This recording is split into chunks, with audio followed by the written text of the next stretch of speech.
Hello, Culture Matters podcast. Before I introduce you to our guest of today's 30 Days of Thought episode, I want you to keep in mind that 30 Days of Thought is your book when you start this process, this meditation to read, to think, write to develop, listen to hear was unsaid, speak to let go, which I've edited now. It's read, write to develop, listen to hear was unsaid, speak to let go, walk to bring it all together, meditate to keep it, and create in editing. Anyway, here's a quote just for this episode. There are, first of all, two kinds of authors: those who write for the subject's sake and those who write for writing's sake. The truth is that when an author begins to write for the sake of covering paper, he is cheating the reader because he writes under the pretext that he has something to say. Arthur Schopenhauer. Our guest today is a great friend of the Culture Matters podcast, a regular on the show, host of the Relief podcast, entrepreneur advisor. Don't hold it against him. Former Deloitte, influenced the world. Great guy, friend. Today we're talking about writer's block, page 45 of 30 Days of Thought with Demetri Stakias. Well, you love to spell things out succinctly and so directly.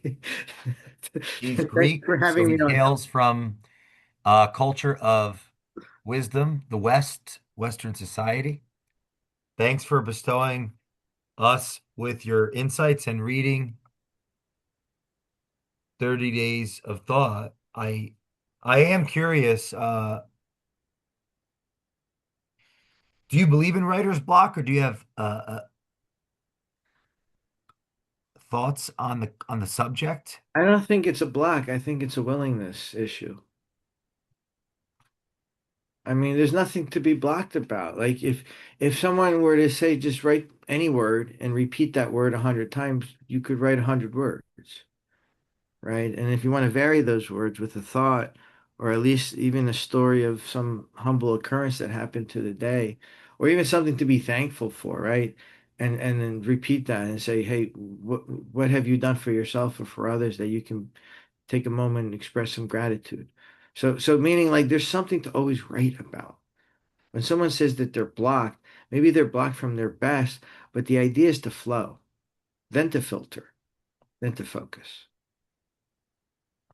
So I'm inspired by Hemingway, of course, not by his ending, of course, but by but, but Well, but by his idea of writing 700 words a day. And I sat at his home. I don't know if you ever, I recommend visiting his home in Key I've West. never read him, I don't think. Ever? The Old Man in the Sea? I Oh, mean, that one I did read. The okay. Pearl.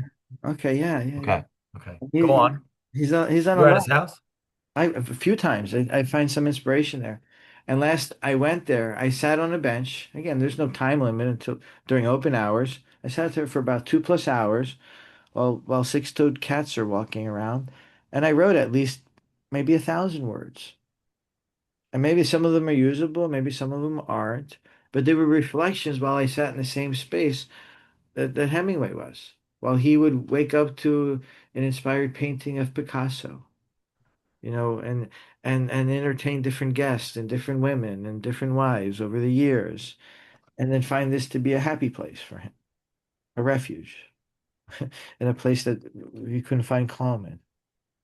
But at least in that moment while there, that was his Walden Pond. You mentioned Walden Pond. I was in Jamestown, New York, and it wasn't just that it was away from the city, it was the culture of the people, how kind they were, even in church. Their beliefs were friendly. There was no agenda except friendly conversation and connection. So that art of the original Facebook is kind of, it's not that it's lost, but it can be reignited. And all it takes is to be willing to write something. So when you write, Imagine how many people over your time have connected with you on the level that you want to be connected with because you wrote this book. It's the people. Wow, I was just having this conversation with Nathan Merrill just on the phone the other day, catching up. Haven't talked in a while. You've met him. Yeah, yeah, he's great. Great. Great. Yeah, It great was because fellow. of 30 Days of Thought. It- People we've served for years. They went through the process. We met. Uh, Yeah. uh, but I want to make sure I'm being accountable to the force. I believe I've been in a block. I've had a block. I lost my sense of mission as a consequence of th- as a consequence of Can I challenge the you outcome. on the spot? Uh, It's a light challenge. It's Oh, I'm hesitating, and it doesn't matter. Of course. all right. All right, good. You need Yeah. to get on more adventures, right? You need to go where writers have gone, right? So it's not just, Key West, but maybe those areas in Spain and France and places that, Hemingway talks about. Go to those coastal areas. Where did Moby Dick talk about? Again, I can't pull that right now, but, go out into the sea, go out on an adventure, try something different. Go whitewater rafting, something that's completely uncomfortable for you. And you're like, hey, I'm not used to going on a 10-mile hike with, Goggins or people on that level, but I did it. Or I went on a Spartan race and I collapsed after the first hour, and that challenged me. And now I'm ready to write about something different. You just that 1 ounce of truth will outweigh the world. That mirror. This is what I. Why did I have a book in me? Number one, my partnership failed. And that and I was shamed. I was tremendous shame. Okay, in a group setting. That's number one. Number two, I was in a catastrophic accident on September 22nd, 2017. I was permanently paralyzed by an ATV that turned over and crushed my right arm. And I was, the reason I say permanently is people said, "What do you mean your arm's working?" At the time, my perception was it was permanent based on the medical labs, the feedback, and then how I interpreted how I was going to live the rest of my life. The existential crisis because of the identity that I formed as a mask, to try to navigate. So like I died, a big one of me died then. So why did I write 30 Days of Thought? It came out of me so quickly. Those two tragedies were like volcano eruption of the deeper repressed unconscious that wasn't yet reconciled. There's all these different personalities are being integrated in this book in each excerpt, right? Yeah. And it was so much pain, physical, psychological, emotional, communal, relational, spiritual, familial, all of them. And it was a long show to go through each one, but everything. And of course I wrote. I actually started writing paralyzed. My right arm was I didn't have use of it. When I met Jenna, I only had one arm functioning, my left hand, my left arm. I was completely paralyzed. And so I have been so successful. We right? We are successful. And that is why I'm a loser. Now I shouldn't say that. That's that's I need to stop talking to myself this way. But I'm uh uh I suffering for me. and the activities of righteousness are related. Uh, si leisure, or what?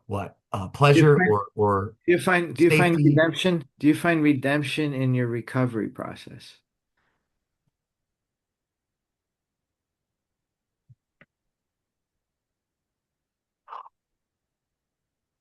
Like, do you emerge and are you reforged as a stronger self, having endured and persisted under these challenges where it feels like they're, like Herculean impossible task?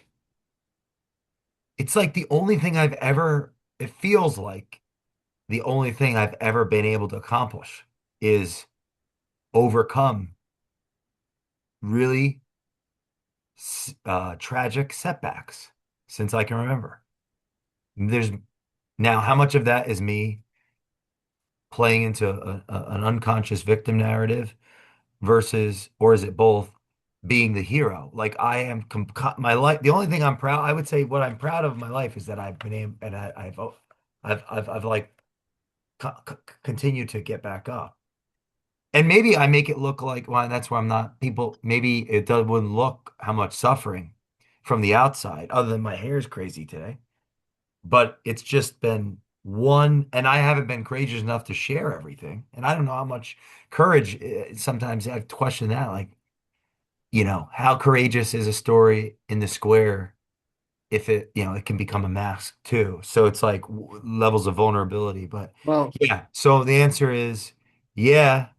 Probably one where I have some degree of like I could be feel proud. Like I have been able to rebound. I haven't quit yet. I haven't checked out. I haven't, you know, can I quote Nietzsche to you that without music, life would be dead? wow, it's like you were on the podcast with Fabi Nagmi earlier. This is crazy. Well, well, just to quote Dylan a little further, one of his best albums, in my opinion, is Blood on the Tracks. And it's kind of showcasing right after his divorce with the father of his kid, or as the father of like maybe four kids with his love Sarah, who he sang about in a prior album.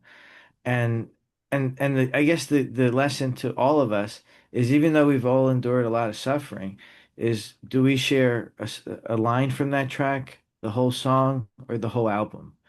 And a lot of times we feel compelled to share the whole album with somebody who only has tolerance to listen to a line.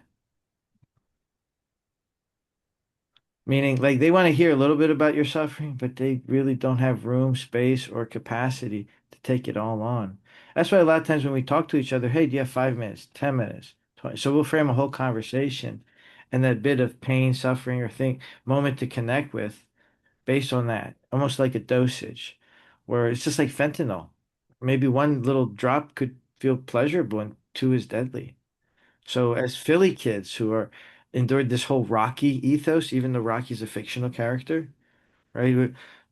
There's a lot of champions who came out of this city, and some stayed and most left, right? So you're out there conquering like an Alexander, right? With faults and all, but that's what people love. They love to But see does a flawed hero. is that the whole thing? Is like is your if the victim in one moment nothing's changed other than sharing, and then it's like now you're a victor to those that may be in that same state that haven't yet overcome. But how much of it is talk versus doing? And that's where, like, I I haven't shared my story. I haven't shared it. And I don't, and they're like, I didn't want to. And I've been conflicted on the whole thing, right? It's like, and it's like, is it because I'm trying to be trying to be a leader, or is it because I'm afraid to lead? And that's where I'm stuck. Well, what did Carl Jung say about until we make the unconscious conscious? It kind of keeps repeating on itself. Yeah, yeah, that's we call it destiny, call it fate, we call it Right, fate. right. So you feel whether you are chosen or not chosen to pull this out of you, it's coming out. It's almost like weeds in the garden. So you either can keep yanking them out and burying them in the middle of the night, or you bring them out and say, "Look, here's the dark side. Here's my shadow. I'm integrating it, and here's how you can as well. Hey, Dimitri, what's your takeaway from, Writer's block. yeah, I say that knowing that one day you'll run out of days and regret hurts more than failure. Um, I stopped caring about my excuses. So I started writing stuff, even if it's sloppy, and knowing that every so often I'm just going to schedule a cleanup day and just clean things up, start organizing. Then I can become a role model for others to finally create their books. So that I actually got hired. I didn't even look for this opportunity, but I'm going to be helping two people a month interview and clear up their books while I clean up mine. So it's kind of like I have to be at least a step uh, or two ahead of the people I'm working with. yeah, So that'll good. push me into more action. So by helping others or keeping others accountable, like if you need me to keep you accountable, you could be like, all right, call me every week and just yell at me in this manner. If you're ready, whip me if needed, metaphorically or literally, and get me in the, get me in the right place so I can publish by X day, right? If you have a day that you say, okay, Yeah. your new Independence Day is not July 4th, but maybe January 4th when you start taking 30 days of your new book seriously. And by Valentine's Day, you can drop some love in the group. Well, I definitely have exciting thought on that is the next book is 30 More Days of Thought. And the book after that is Thoughts on 30 More Days of Thought. And the one after that is Thoughts on the Thoughts of 30 More Days. Hey, so The you're next you're, book you're is 30 More Days. So here we good. are. I am writing and we're in the throes of it. And Good. you are holding me accountable. That's Good. you asked to give feedback and I said yes. So here we go. People want the depth that you offer in a very otherwise shallow world. So you have I to was perform. That's my epiphany of this year. I was Schopenhauer brought me back to life. Him and every guest, and but I'm not writing to fill paper. This book, I told Peterson that it sucked.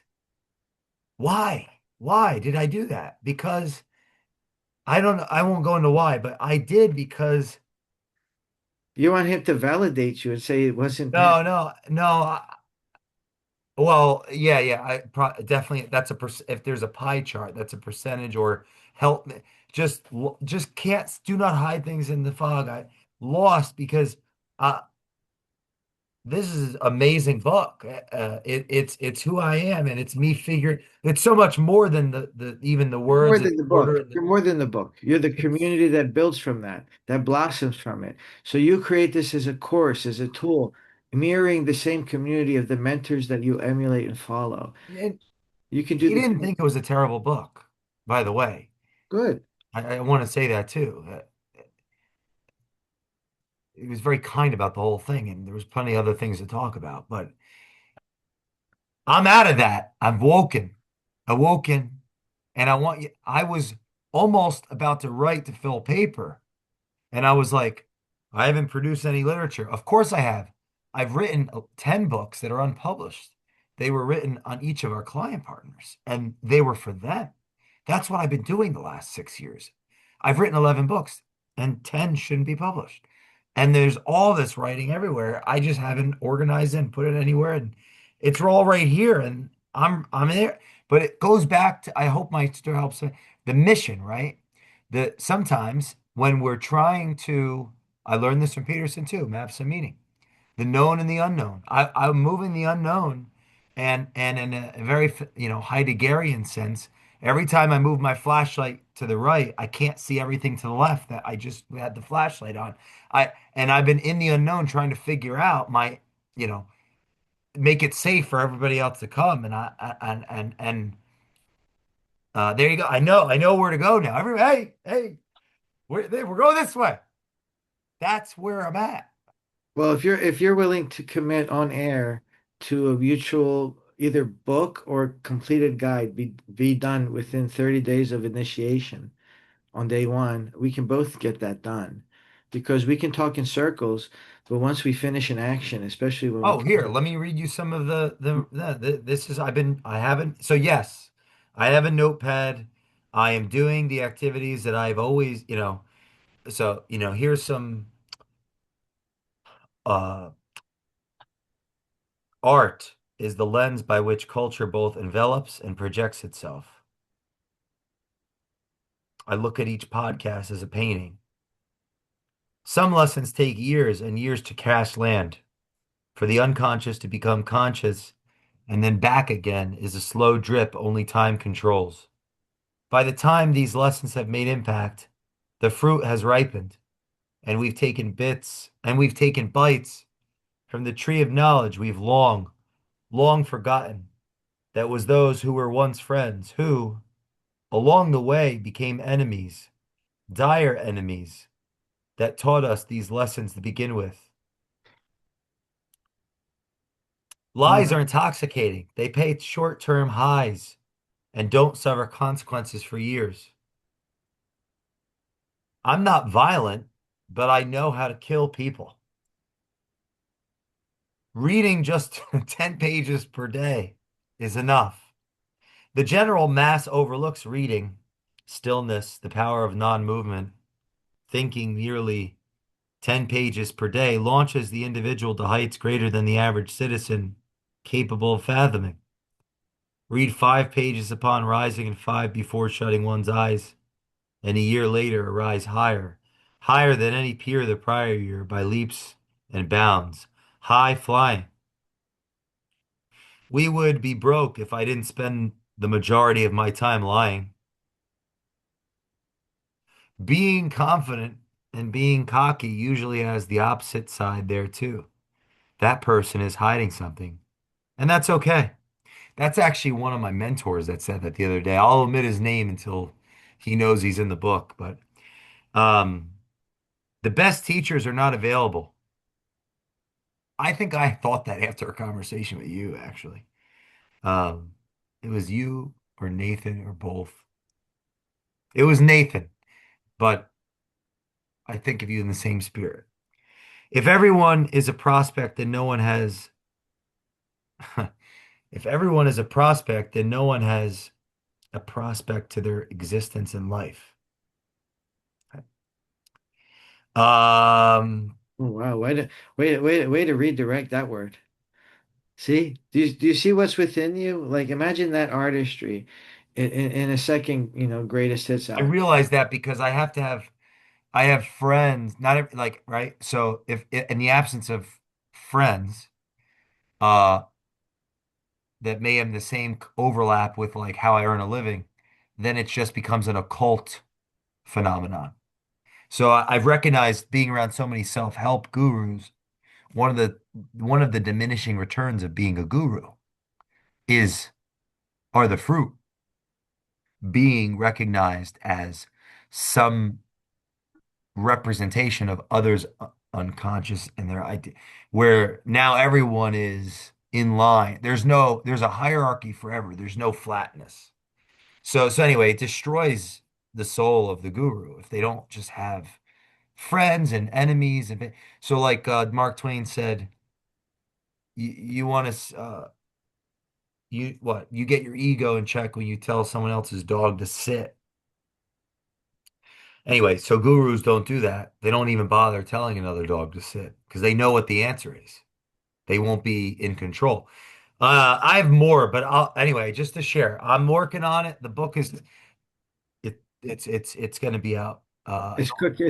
It's cooking. Yeah, All and right. It's percolating. All right. yeah, I All have right. to move It's in everything process. aside. We're coming back All right. in February. Dimitri, please just tell people how they can connect with you and because you're a great mentor advisor to great people and they want to work with you, our listeners. Well, thank you again. And on the eve of my 45th birthday, which will be tomorrow, I want to give everybody a gift. If you text me your toughest problem, I will answer it. But you have to text me by tomorrow at 305 for relief. That's my gift to the world. You can also find me online at the Relief Podcast. And if you're a friend of Jay's, you're a friend of mine. And I love having captivating conversations and being able to solve Gordian knots, as we talked about earlier. And one thing that I would challenge you to write about within the next year is your greatest reflections from 1,000 episodes in. Like that needs to be on the cover. I mean, how many? I mean, you're in a league of, a tiny, tiny percentage of people who had 1,000 episodes in their craft. Hmm. I mean, people, I would love to know. If I didn't know you from anything and I just walked through Barnes and Noble and walked through random titles, I'll say, hey, after 1,000 episodes, here's what I'd like to share with you. So other artists, other podcasters, every creator of content needs to know what you've Put learned that over one over this here. journey. You owe it to them to share that, those reflections, those deep, honest recollections of, your greatest hits. You have, what is it, 165 guests who are on repeat, right? Some who are with us and some are no longer with us, and you want to highlight them and kind of make their memories permanent and immortalized in this legacy piece that you're going to put forward. Yeah, I was up till 2 a.m. the other night going through who I want to talk to this year. You know, how are they? Where are they? Why that? What's going on? What are they, and share with them who I am today, how, what we're up to, and ask, give, and, how can I help you? Here's how you can help us in our cause. And there's 344 people that I really need to talk to, that I know well, that I want to. Enough, one a day. And so many of them will come back on the show. Um, so you're close on that. I'm saying it's 344. It's 165. One time I tallied, it was like 76 of our guests have been on the show more than once and less than 10 times. And these are great people that someday are going to all be together in a room and shaking hands and seeing how they can help one another. And but in that spirit, I'm writing this down. What are the takeaways from 1,000 episodes of the Culture Matters podcast and the real relationships, and they're definitely substantive. So Demetri, thank you for coming on the show. And I do have an ask. People text you the number again. 305 for relief, spelled RELIEF. Also in the phone number 305-473-5433. Reach out to me if you're in need. I started out in real estate, but as you've known, I can be helpful in many other areas in life. Very true. If you're listening to this, please leave us a review on the Culture Matters podcast for the Culture Matters podcast. Leave us a review. Um, this is how we grow the platform from your reviews. And if it grows, conversations, everything will just improve. Please leave us a review on the Culture Matters podcast, and we will see you next time. Thank you.